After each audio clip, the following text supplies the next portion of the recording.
Assalamualaikum warahmatullahi wabarakatuh, saudaraku sahabat beriman. Bismillahirrahmanirrahim.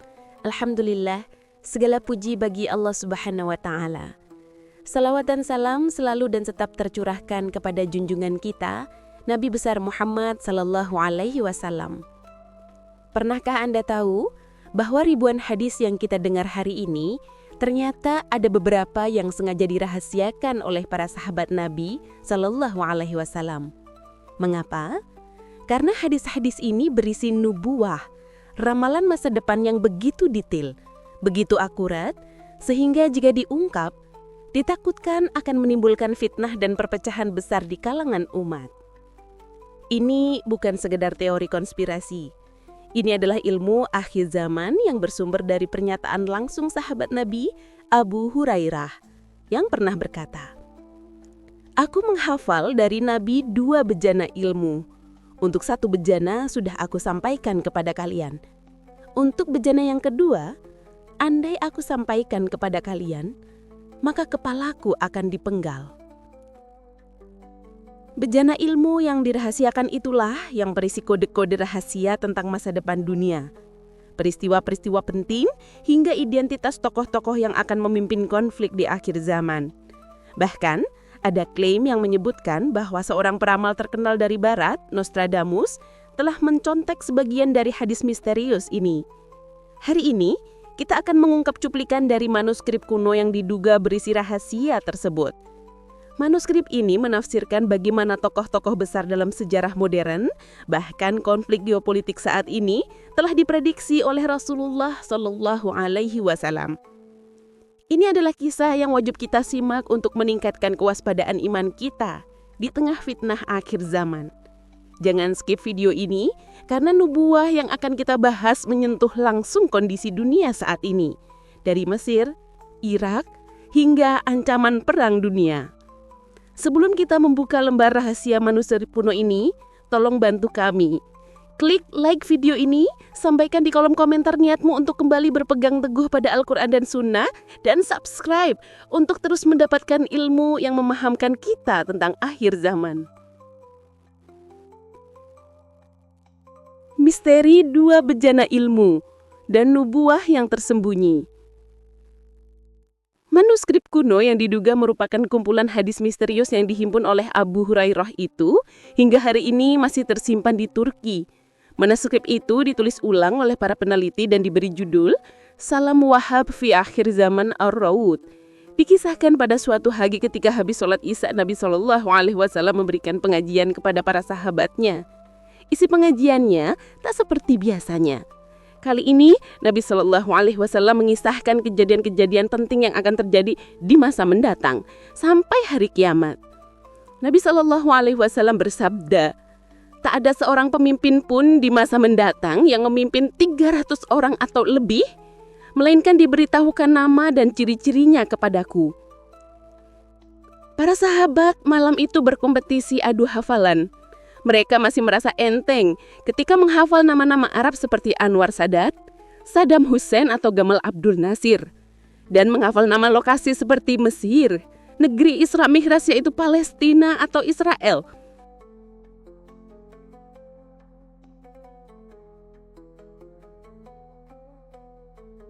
Abu Hurairah mengatakan, sabda Nabi Shallallahu Alaihi Wasallam yang berkaitan dengan akhir zaman itu memang sengaja disembunyikan secara rapat karena hal tersebut ditakutkan akan menimbulkan fitnah dan perpecahan dalam kehidupan manusia. Secara jelas juga, Nabi Shallallahu Alaihi Wasallam telah menyebutkan beberapa nama tokoh, tempat, hingga alasan peperangan itu bisa terjadi sebagai gambaran dari masa akhir zaman. Kode rahasia para pemimpin dunia modern, interpretasi manuskrip. Manuskrip itu memberikan deskripsi yang dikaitkan dengan tokoh-tokoh abad ke-20 dan ke-21. Mari kita simak interpretasi yang mengejutkan ini.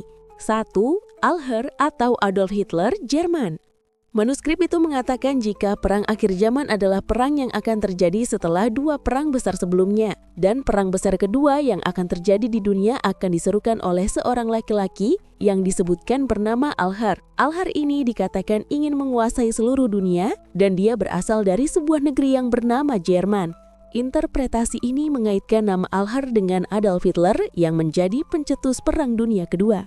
2. Nasir dan As-Saddam, Gamal Abdul Nasir dan Anwar Sadat Mesir. Abu Hurairah mengatakan, sudah 1300 tahun Mesir diperintah oleh seorang laki-laki yang dipanggil dengan Nasir dan disebut bangsa Arab sebagai sang pemberani dari Mesir.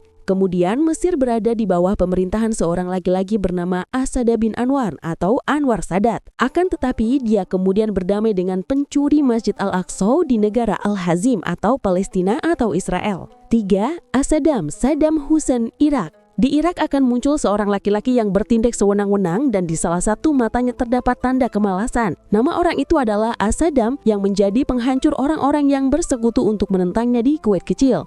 Kata As-Saddam di teks tersebut melujuk pada mantan Presiden Irak Saddam Hussein. 4. Sufyani, Uni Soviet. Manuskrip itu mengatakan tidak ada kebaikan bagi Sufyani kecuali dengan Islam. Sufyani diinterpretasikan sebagai Uni Soviet, sebuah persatuan dari 15 negara yang telah terpecah pada tahun 1991. Yang paling dominan adalah negara Rusia. 5. Amerika Serikat. Dalam perang akhir zaman akan keluar seorang ratu dunia, pelatu makar dan pelacur. Namanya adalah Amerika atau Amerika Serikat. Ia akan menggoda dunia waktu itu dalam kemaksiatan dan kekafiran. 6. Yahudi dunia. Selama konflik ini, Yahudi dunia pada saat itu berada di tempat paling tinggi, menguasai seluruh Al-Quds atau Yerusalem dan Al-Madinah. Bab 4. Nubuat perang akhir zaman dan solusi ilahi. Manuskrip itu mengatakan, dalam rangkaian hijrah 1400 tahun, Al-Mahdi Amin keluar dan memerangi seluruh dunia.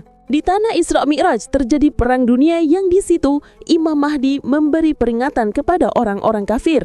Kemudian orang-orang kafir dunia berkumpul untuk memerangi Al-Mahdi dalam pasukan sangat besar yang belum pernah dilihat sebelumnya, yaitu kelompok kekuatan Yahudi Al-Hazar atau Yahudi Eropa dan Bani Israel. Al-Mahdi melihat seluruh dunia melakukan makar buruk kepada dirinya, dan dia melihat makar Allah yang lebih hebat lagi. Akhir dari perang itu adalah di tangannya, dan seluruh dunia merupakan pohon yang dimilikinya. Bumi, lautan, dan langit terbakar untuk mereka. Langit menurunkan hujan yang sangat buruk. Al-Mahdi melihat bahwa siksa Allah sangat mengerikan, dan bahwa janji Allah telah benar-benar datang.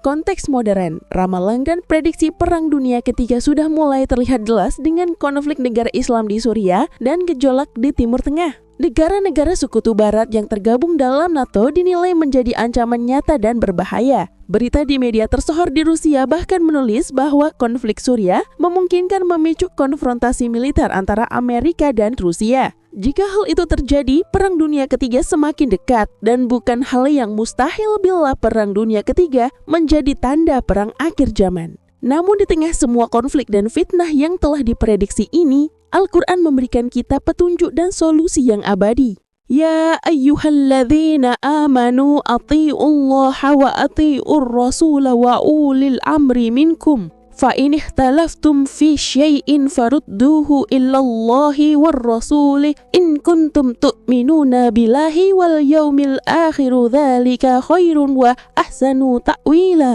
Yang artinya, wahai orang-orang yang beriman, taatilah Allah dan taatilah Rasul dan ulil amri di antara kamu. Kemudian jika kamu berselisih pendapat tentang sesuatu, maka kembalikanlah ia kepada Allah atau Al-Quran dan Rasul sunnahnya. Jika kamu benar-benar beriman kepada Allah dan hari kemudian, yang demikian itu lebih utama dan lebih baik akibatnya.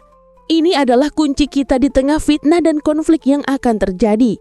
Di tengah semua nubuah yang menggetarkan ini, tugas kita bukanlah menjadi perangmal, tetapi menjadi hamba yang taat dan kembali berpegang teguh pada sumber kebenaran, yaitu Al-Quran dan Sunnah. Wallahu a'lam bishawab. Demikianlah misteri hadis yang disembunyikan oleh para sahabat. Semoga kisah ini bermanfaat dan meningkatkan kewaspadaan iman kita. Kami akan terus membahas kisah-kisah seru yang penuh makna selanjutnya yang mengaitkan sejarah dengan akhir zaman. Wassalamualaikum warahmatullahi wabarakatuh.